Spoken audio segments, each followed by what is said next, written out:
Hello. Today we come to the final session in our series on holiness. We've seen God's holiness, and we've seen how God has created us to enter into His holiness and have the joy that comes from participating in the holiness of the Blessed Trinity.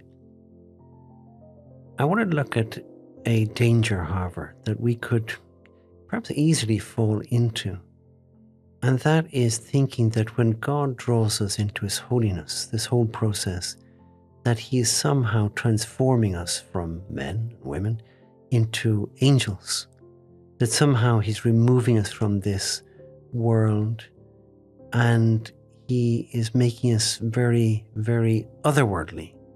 That no longer do the things of this world of work and social life and the ordinary things of our lives on earth, no longer do they matter then. We might come to this conclusion.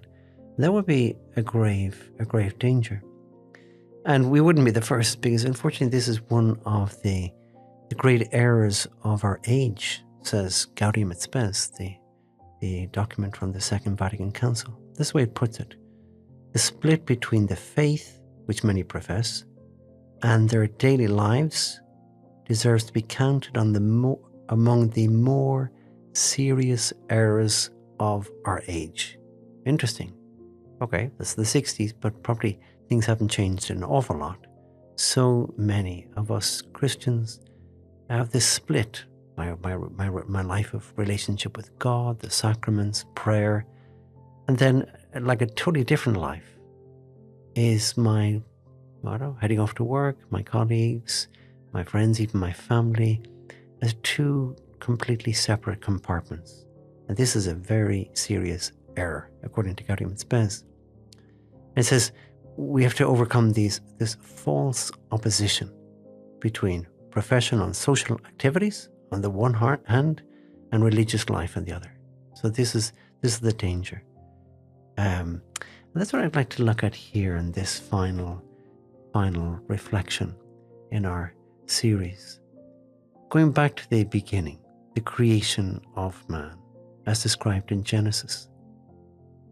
And when man has been created in the image, as we saw, in God's own image, in the image of God, God created us, male and female. He created us.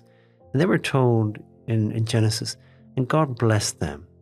And God said to them, "Be fruitful and multiply, and fill the earth and subdue it, and have dominion over the fish of the sea and over the birds of the air and over every living thing that moves upon the earth."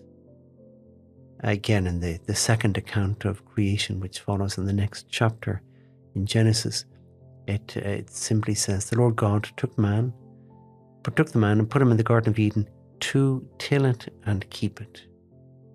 So our very first vocation is to be a gardener of this beautiful garden that God has created. This is our job of work, our task, the special task He has given all of us, one way or another, co-creators with Him. And this gives us a special likeness to God. God is the first creator. And He does this. Remember then, His creation is all a production of gifts. We want to put it like that. An expression of His love for man. And likewise, all our work, our co-creating, has to be similarly an expression of our love for God, and our love for one another in service and so on. So it's a special capacity that we have. And again, none of the other animals really work, because all they do is obey the laws of nature, like the stone rolling down the hill that St. Thomas Aquinas talked about. In a similar way, animals don't work, even though they may be very busy bees and beavers and whatnot, but they're not really working, because they're not working the way God worked. God is very deliberate in His production of the material things of this world as gifts, signs of His love. And so likewise with us, even though we're trying to earn our living and all this through our work, but ultimately, deep down, our work is very like God's work.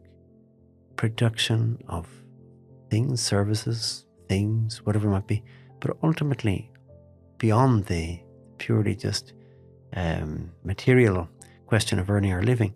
It is a co-creation with God, having dominion over the earth, subduing it not in a violent way, which would be abusing it, but rather subduing it in a good way, and having dominion. And that word comes from the Latin dominus, which is a lord. So lordship over creation. Man was born to work and the bird to fly, says Job. So it's just as God created birds to fly, and that's what they do. Likewise, we are made to work. And being raised to the level of holiness and transformed by the sacraments and purification and so on doesn't change any of that. And so we have to avoid this danger of becoming very otherworldly, having that split personality, or thinking that our faith kind of draws us away from the world. The very famous, though anonymous, letter from the 2nd century, the Epistle to Diognetus, in which the author says, amongst other things, he says, Christians are indistinguishable from other men, either by nationality, language, or customs.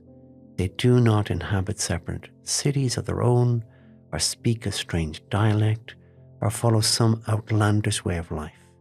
And it goes on in that vein. In other words, we Christians, we Catholics, we're the same as anybody else. And our faith doesn't distort us in that way. It doesn't make us any less human. It makes us more divine, sure, but that does not make us any less human. In fact, more human. The same way that Christ was the perfect man and more human in a way than any of us. So it's something to remember, and we avoid that the danger of this split personality or being very otherworldly. No, we have to love this world, transform this world, and in the process of transforming this world, we become, that is part at least of our transformation into the holiness of God. I give you thanks, my God, for the good resolutions, affections, and inspirations you have communicated to me in this meditation. I ask you for help to put them into effect. My Mother Immaculate, Saint Joseph, my Father and Lord, my guardian angel, intercede for me.